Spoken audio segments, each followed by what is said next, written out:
We keep going with domestic football in Jamaica on the SportsMax zone. The Premier League is inching closer to the playoffs, and with only 4 games to go in the second round of the fixtures, this weekend promises to be another scorcher.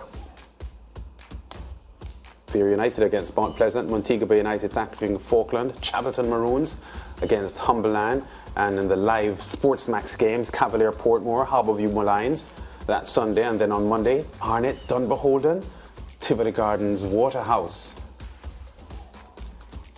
Yeah, and immediately after a fixture that stands out for us, the Cavalier hosting Portmore United, a match that could have huge ramifications for the top spot and the playoff places. Staying with us to continue our discussion on Jamaican football, our big game football analyst Lige Williams. Lige, we spoke about the knockout phase just now, which is pretty exciting, but we are getting into the closing phases of the regular season, which makes the races for playoff spots intriguing. That Cavalier fixture looks hot. Yeah, these are the games that make me glad to be an analyst, and it's really mouth-watering, one might say. And I'm very excited to be going to watch that game. It's going to be a really good one. The contrasting styles between both teams, I think, will offer up a really intriguing game. If not what, maybe it's not going to be a high-scoring one, but I think for the football mind, the football purist, I think it's going to be a very intriguing game between 2 very good teams with a lot of talent, 2 very good coaches, as I mentioned, with contrasting ways of seeing the game, one might say. So I think it's going to be a really good game, Cavalier versus Portmore. Yeah, we spoke at length in recent weeks about the offensive injection that Portmore has benefited from with the acquisition of Alex Marshall and Lamar Walker. Marshall having played previously for Cavalier before he had gone to Canada to play for Wanderers. Portmore's goal-scoring form recently is as good as we know Cavalier can be. So it gives me the feeling that we'll get goals, but you're suggesting it may not be a high-scoring game? Yeah, I don't think so, because what Portmore does well, yes, defensively especially, it counteracts what Cavalier want to do well. Yes. So now Portmore, the first time these 2 teams met in January, Portmore was still playing 4 at the back.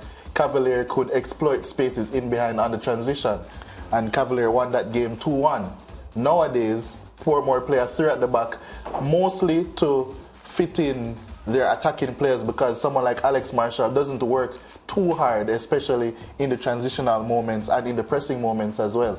So because of that, they have now switched to the 3 at the back, where they have Rudolph Austin playing at the middle of it, which lessens his work a bit. And then on either side of him, they have Stephen Young, who's been one of the best centre-backs in the league this season. He's been really aggressive on one side. Gawain Austin, the nephew of Rudolph Austin, he's been aggressive on the other side, as he's a natural fullback. And then you have, it also grants Emilio Rousseau the license to go forward, do what he does best, which is attack from wing-back.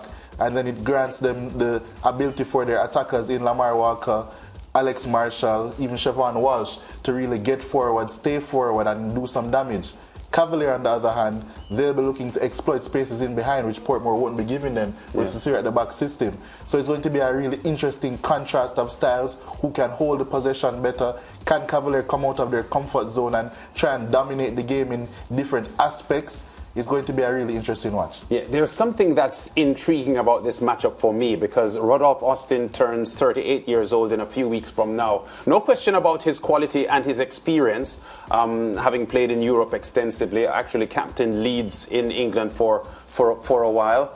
But his pace is not what it was 10 or 15 years ago. And even at his younger stage, he was not necessarily a quick player. So would this then give Cavalier an advantage with pacey upfront men like Anderson and Atkinson? It could, but I think Philip Williams, the coach of Portmore, is smart enough to know that he can't be then playing a high line against an attack like that. And that's what a lot of teams have done to nullify the Cavalier threat. Especially if you're playing 3 at the back, what Cavalier like to do and Rudolph Speed likes to do is to split his strikers in Colin Anderson, Dwayne Atkinson, and sometimes other players. He likes to split them so they can play in between the half spacing. So if you have 3 defenders, the strikers would essentially be playing in between, so on either side of the central defender, which will be Rudolph Austin. So I think it's going to be up to the intelligence of not only Stephen Young, but Gawain Austin to not be as aggressive and as front foot in what they're trying to do defensively to try and nullify the attack of Cavalier.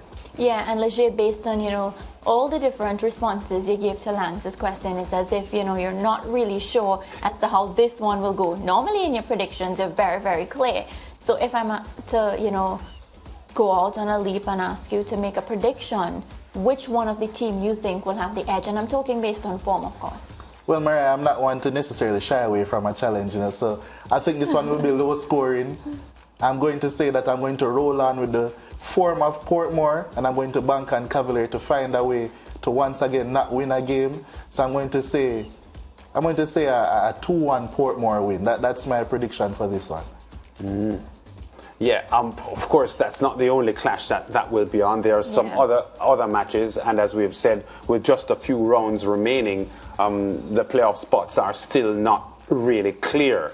What other fixture coming up on Sunday? The Harbourview Malines fixture is also one that carries some serious weight. Harbourview looking to push into those top 2 spots, which would mean they wouldn't have to play the quarter-final phase of the playoffs, go straight into the semis. How is that aspect of the final rounds looking for you?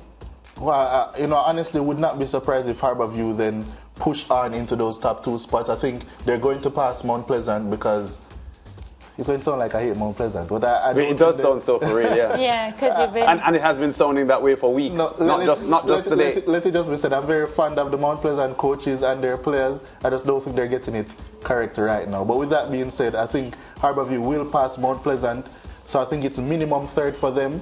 But then, especially if my dreamland scenario works out where Portmore beat Cavalier and Harbourview were to win their game, that would then put them 1 point behind Cavalier. I think they still have to play Cavalier this season. If I'm not mistaken, that's a possibility as well.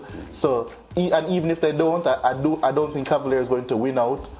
I don't think any of the teams at the top are going to win out. So I think he will open up at the very least, a door for Harbourview to break into that top 2. And I honestly would not be surprised if they did it. Yeah. And of course the top 2 qualifies teams for CFU Club Championship competition, which is the curtain raiser or the first phase of trying to get into the CONCACAF Champions League. So I guess it will be pretty important for the teams to make top 2 as well. Yeah, every coach speaks about that. Every coach that's in and around it, even Portmore, even Dumbo Holding. So everyone that's in and around the top 6, they want to Humberland, be in the top 2. Humberland in the front as well. Yeah? Right. They want to get into the top 2. That's a really big goal for them, not only to get into the CONCACAF Champions League, an opportunity to do that, but also to then push and then try and get that playoff spot and the bye in the playoffs as well. So let's see if anyone can really push those top 2 teams. Right, and we also advertise, of course, we'll have matches on the channel, and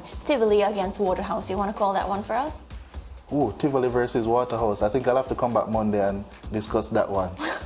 Like that's a Monday game. That's a Monday game.